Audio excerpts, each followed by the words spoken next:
Hello, Nicholas from Dead by Dice here. In this video I am going to show you a card game called Scout that is a very nice little game. It's one of my favorites actually at the moment. This is a card game designed by a Japanese game designer called Kei Kajino. And it won actually the Spiel des Jahres in the Kritikerpreis 2022 in Kennenspiel. So this is a very clever little game, contains just a deck of cards of 45 cards and some chips. Well, let's check out here on the side. It takes 20 minutes to play, 2 to 5 players, and 9 years of age is what it is rated for. This is a game where you are going to win by beating your opponents in putting down or showing cards that are higher than your opponents have led already. So let's check out how to play it. As I mentioned before, this game contains of 45 cards, and they are numbered from 1 to 10. And in a 3-player game, you deal 12 cards to each player.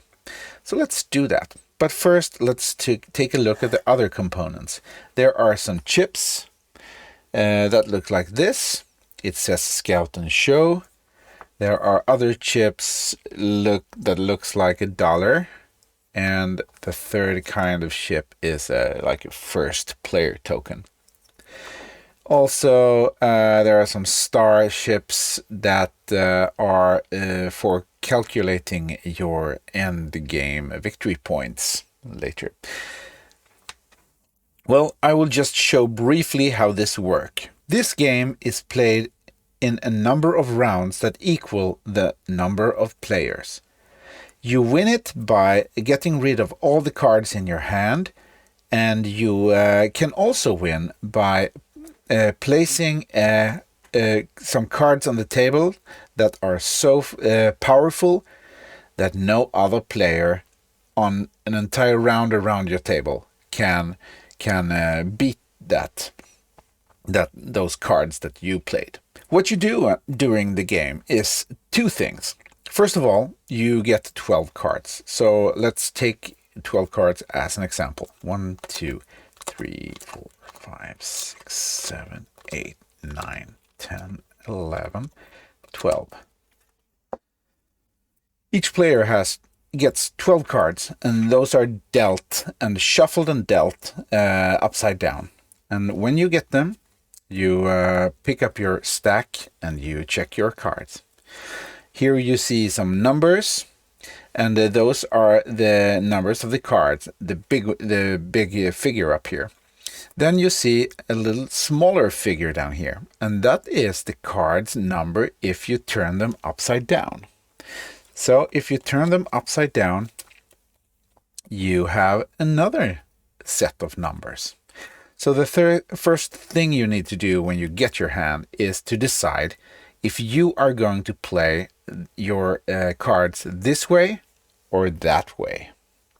So I decide to play it this way.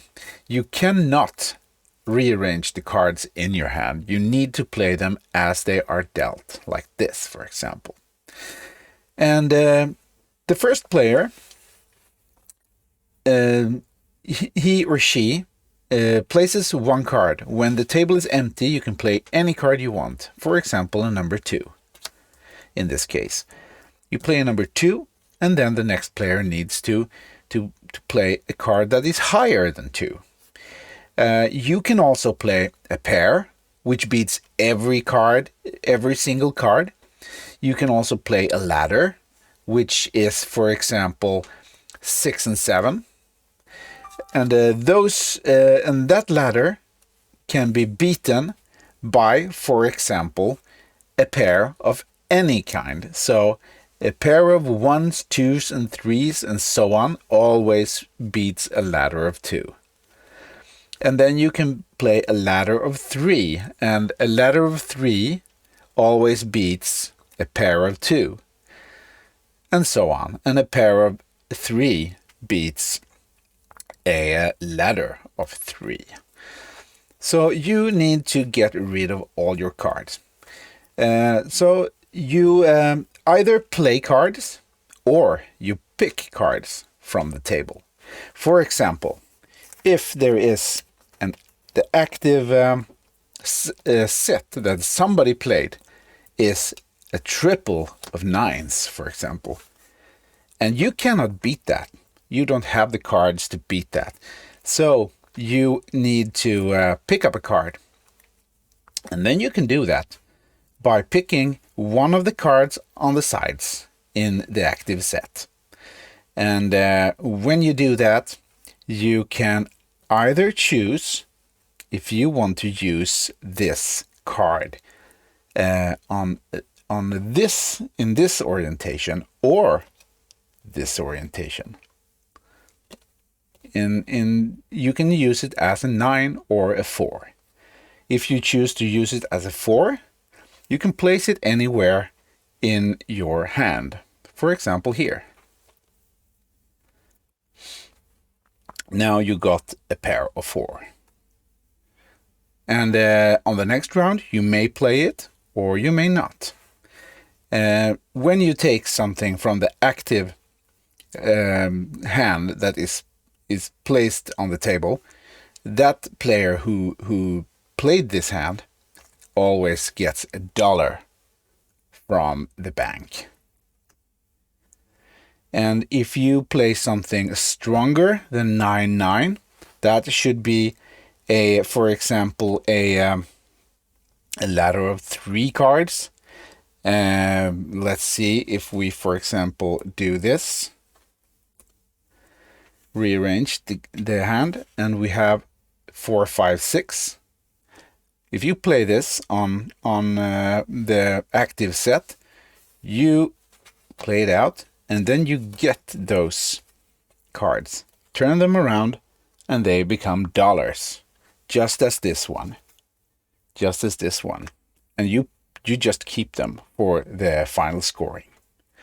And this is the way you play the game, and until somebody gets all the cards out of the hand.